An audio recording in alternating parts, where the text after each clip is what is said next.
Now to that frightening rise in carjackings, teenagers behind many of them. 2 more teens now facing charges in Washington, D.C. after a pair of attacks on Friday. Experts saying the pandemic is partly to blame. Our Ariel Reshef has more.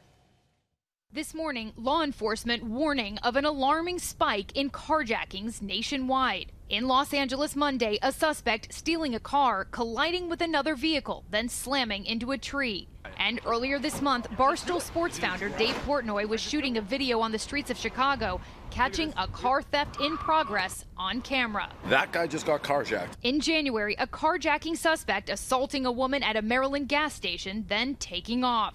And now authorities across the country tracking a disturbing trend during the pandemic. A growing number of carjackings perpetrated by teenagers. 2 female suspects, just 13 and 15 years old, charged with felony murder and armed carjacking in Washington, D.C. after they allegedly used a stun gun on 66-year-old Uber Eats driver Mohammed Anwar, causing a crash that led to his death.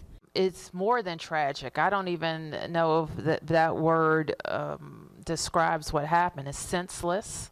And just days after that horrifying incident, 2 13-year-olds also arrested in D.C. in connection with 2 separate armed carjackings. Authorities say with more kids at home and unsupervised during the pandemic, these crimes are skyrocketing. In my opinion, the rise was caused by basically America shutting down because of COVID.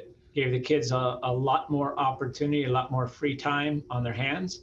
The number of carjackings in Washington, D.C. doubling from 142 to 345 in 2020. The same in Chicago, where authorities say carjackings reached a rate of about 4 per day. And in Minneapolis, 405 carjackings reported in 2020. That's triple the previous year. Minneapolis police saying they have seen a disproportionate number of juveniles involved in these crimes. They don't think about the future or really the consequences. It's just like one thing leads to another.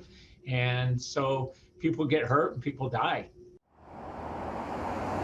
And authorities say carjackings can happen anywhere, but the most common places are ATMs, garages, and gas stations. Experts say if you are approached in one of these circumstances, you should give up your car and get as far away as possible.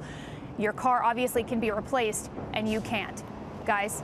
Always something good to keep in mind, Ariel. Thank you. Well, hey there, GMA fans. Robin Roberts here. Thanks for checking out our YouTube channel. Lots of great stuff here. So go on, click the subscribe button right over here to get more of awesome videos and content from GMA every day, anytime. We thank you for watching, and we'll see you in the morning on GMA.